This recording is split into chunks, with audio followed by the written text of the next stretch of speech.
महाराष्ट्र में सियासत है कि खत्म होने का नाम ही नहीं ले रही। अगर बात की जाए आज बहुमत की, तो 287 में से जीतने के लिए 144 वोट चाहिए थे, क्योंकि एकनाथ शिंदे शपथ तो ले चुके थे कुछ दिन पहले। उसके बाद भी जो फ्लो टेस्ट होना था विधानसभा में, उसमें अभी उनका टेस्ट होना बाकी था। और आज जैसे ही इस चुनाव की प्रक्रिया शुरू हुई तो 164 विधायकों ने एकनाथ शिंदे के पक्ष में वोट किया। और बात की जाए तो उद्धव ठाकरे दल की, तो मात्र 99 विधायक ही उन्हें वोट कर पाए।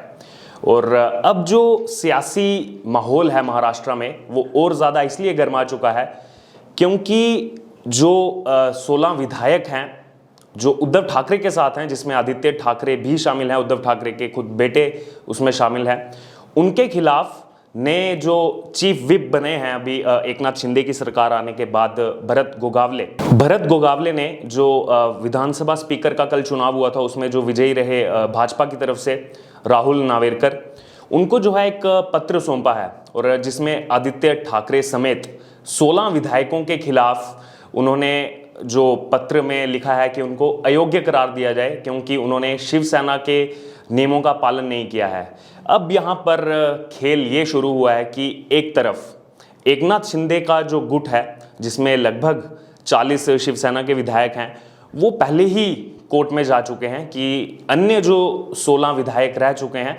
उनको अयोग्य करार दिया जाए। और वहीं बात की जाए उद्धव ठाकरे दल की, तो उद्धव ठाकरे दल के भी नेता इस तैयारी में हैं कि वो कोर्ट में जा करके जो है एकनाथ शिंदे का जो गुट है उसको अयोग्य करार दिया जाए।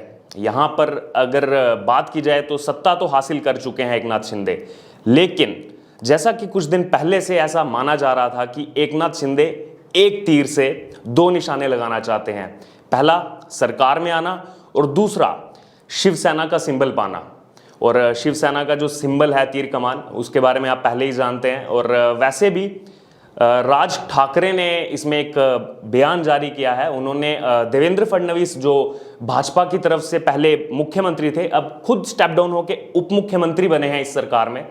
राज ठाकरे ने उनके लिए कहा है कि जब भी कमान का धागा पीछे किया जाता है तो इसका ये मतलब नहीं कि आप हारें, मतलब आप एक लंबी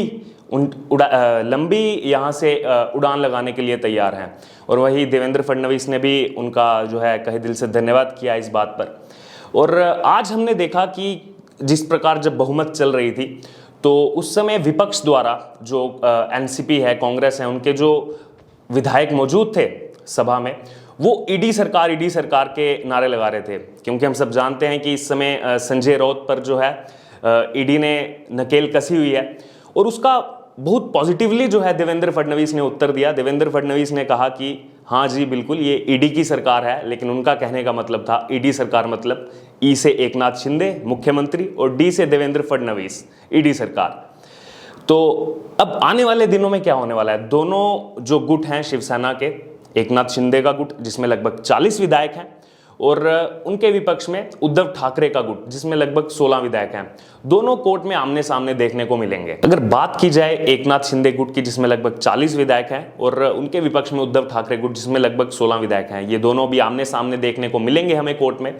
हालांकि अभी तक जितनी बार भी उद्धव ठाकरे का गुट कोर्ट में गया है उनको हमेशा मुंह की खानी पड़ी है, क्योंकि सत्ता में एक चीज चलती है और उसका नाम है बहुमत। आपके पास अगर लोग ज्यादा हैं, आपके पास विधायक ज्यादा हैं, चुने हुए विधायक ज्यादा हैं, तो आपकी वैल्यू हमेशा पॉलिटिक्स में ऊपर रहेगी, जो कि काम करके दिखाया है एकनाथ शिंदे ने।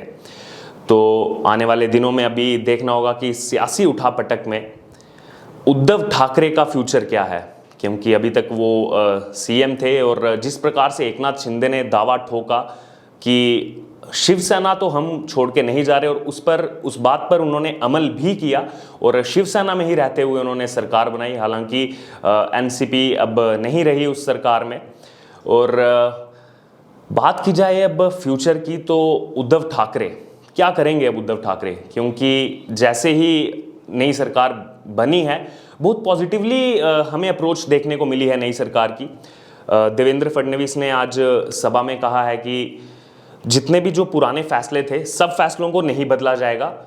जो पिछली सरकार जो 2.5 साल की सरकार चली, शिवसेना एनसीपी का जो कांग्रेस का जो गठबंधन था, उन फैसलों पर रिव्यूज़ लिया जाएगा कि किस तरह की वो पॉलिसीज़ थी, और उन पॉलिसीज़ पर रिव्यू करने के बाद जो भी फैसले जो लोगों के हक में होंगे, महाराष्ट्र की जनता के हक में होंगे, उनको जो है पास किया जाएगा, ऐसा देवेंद्र फडणवीस ने कहा है। और ये किसी भी पॉलिटिशियन की एक अच्छी अप्रोच है। और उसके अलावा इस समय सबसे बड़ी लड़ाई जो है, अब लड़ाई बची है पार्टी सिंबल बचाने की, कि वो सिंबल किसके पास जाएगा।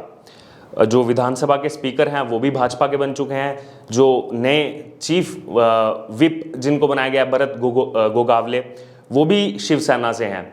तो अगला जो मास्टर स्ट्रोक एकनाथ शिंदे खेलने वाले हैं, वो कोर्ट में खेलने वाले हैं। वो सिंबल के लिए जो उनको 2/3 बहुमत चाहिए, उस पर वो दावा ठोक रहे हैं। और आने वाले कुछ दिनों में ये स्थिति क्लियर हो जाएगी कि क्या ये सिंबल उद्धव ठाकरे के पास ही रहता है या फिर एकनाथ शिंदे के पास जाता है। हालांकि देखा जाए तो एकनाथ शिंदे इसमें काफ़ी मजबूती से जो है हमें दिखाई दे रहे हैं, इस रेस में आगे दिखाई दे रहे हैं। और अगर ये सिंबल एकनाथ शिंदे के पास जाता है तो आने वाले समय में उद्धव ठाकरे का फ्यूचर क्या होगा, ये देखना होगा।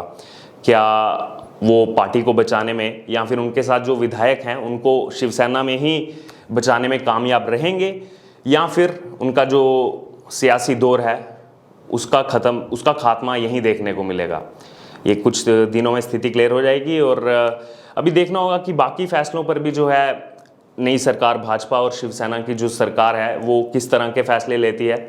क्योंकि जो ड्रीम प्रोजेक्ट था देवेंद्र फडणवीस का, 2014 में आते ही उन्होंने आरे के जंगलों में ये ड्रीम प्रोजेक्ट की शुरुआत हुई थी और उस पर 25% काम भी हो गया था।